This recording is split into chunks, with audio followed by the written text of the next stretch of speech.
opening these ballots? You don't know who's opening these ballots. How you know they're going to count that vote to that? No, I would not.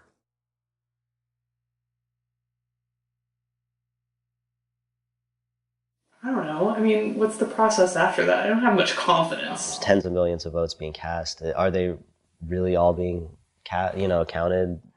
I wonder, like, how do they count it up so fast at the end of the night?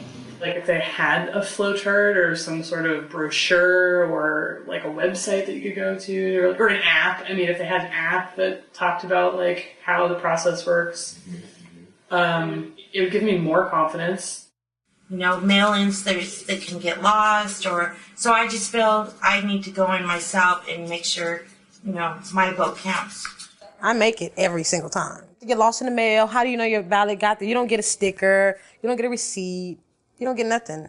My mom will ask me, can you walk in our absentee ballots? Because I don't feel comfortable mailing them. So I'll take her and my pops' ballot and I'll walk it in on election day.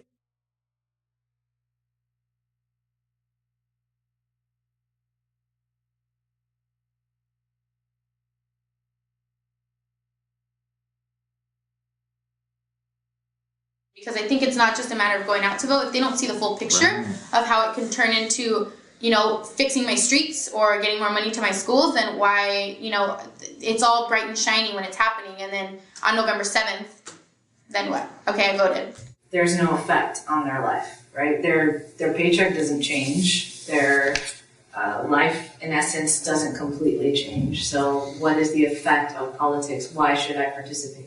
It's hard to believe sometimes that the system, is this system really working for me? Like, California is overwhelmingly Democratic. I think a lot of people think that their one vote won't really make that much of a difference because it's not like a swing state. California is so strongly Democratic that had I voted in the last two elections here, I was well aware that California was locked up from the electoral standpoint. A lot of people that I hang out with are apathetic. Nobody's going to pay attention to me if I vote. I said, yeah, and multiply that times the next person I just asked to say the same thing, and the next person I asked said the same thing, then that's a lot of people that's not voting. The Right to Health members actually understand their power. Like, they understand, wow, by engaging in civic participation, you can actually impact your lives.